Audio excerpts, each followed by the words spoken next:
Newcomer to the Big Ten, Washington took care of defending national and Big Ten champion Michigan at home last week. We've got an interesting stat for you here. Big Ten teams traveling now 2 time zones are 1 and 7, having to take that kind of distance travel. Not so heavy here, but still a couple time zones when Washington goes to Iowa as a 2.5-point underdog. Steve Merrill's here from Wager Talk to break it down for us. Steve, and again, it's these incoming teams from the Pac-12 sizing up against these traditional Big Ten defensive oriented teams. Yeah, Mark, I love that stat, by the way. You know, I've been talking about this a lot with the new alignment, how we get some crazy travel situations. We've seen Cal, some West Coast teams that go to the East Coast for ACC games. So love to see how that plays out over the next couple of months. So keep tracking that really across the board if you can for all these major conferences. And I do think this is a very difficult scheduling spot for numerous reasons for Washington, not just because of the travel, but just because of the situational setup. I know that hardly anybody was on the field last week that played in the national championship game, and including neither coach, but it was still a national title revenge spot for Washington. I think it was a huge home game for them, and I actually did have a client best bet at wagertalk.com. I had a 3-0 sweep last Saturday for my clients. We're just having a fantastic football season, and one of those winners was Washington as a small favorite. So I liked the spot last week. I actually think this is a really good Husky team. We broke down the Ohio State-Oregon game as maybe the game of the year in the Big Ten. Washington's really good, but the problem is they've got 2 losses. They're kind of on the outside looking in, and you always worry about that second loss when they were 3-2, but I think the fact that it was Michigan coming to town kept them focused.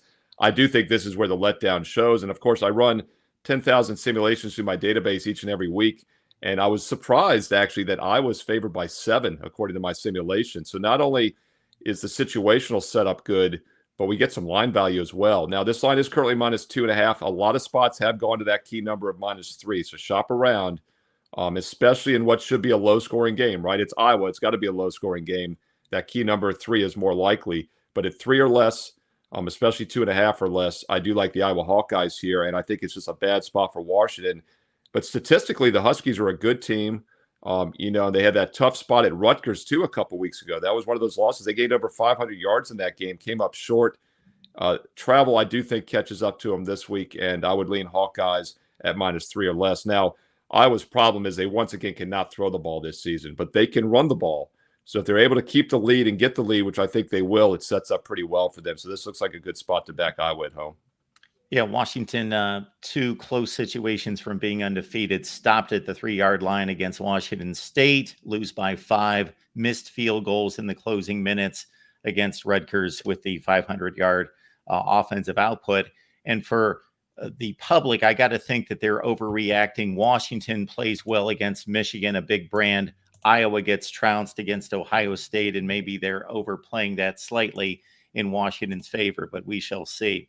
Steve Merrill, of course, you can join him at wagertalk.com for Steve's complete arsenal on college football, the NFL, and Major League Baseball. The Under the Radar selection is exclusive here at the Voice of College Football, courtesy Steve. That's at Patreon /MarkRogersTV, or right here as a YouTube premium channel member on the main channel. College football is even more exciting with some action on the line. And the games are even better when you're cashing in.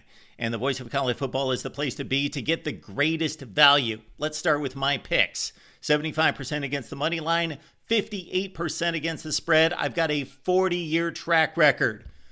In fact, in 2023, at $100 played per game, you would have netted over $9,300. And guess what? I'm just the warm-up act.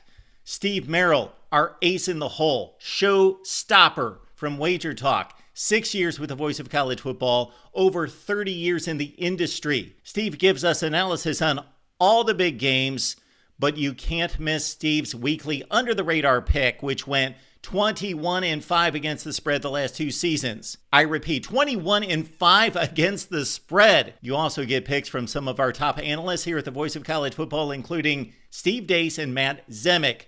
Become a YouTube channel member or Patreon member for just $99 per month. Go to the main channel on YouTube, click join, and select the betting tier. Do the same thing on Patreon. Make 2024 a winner now.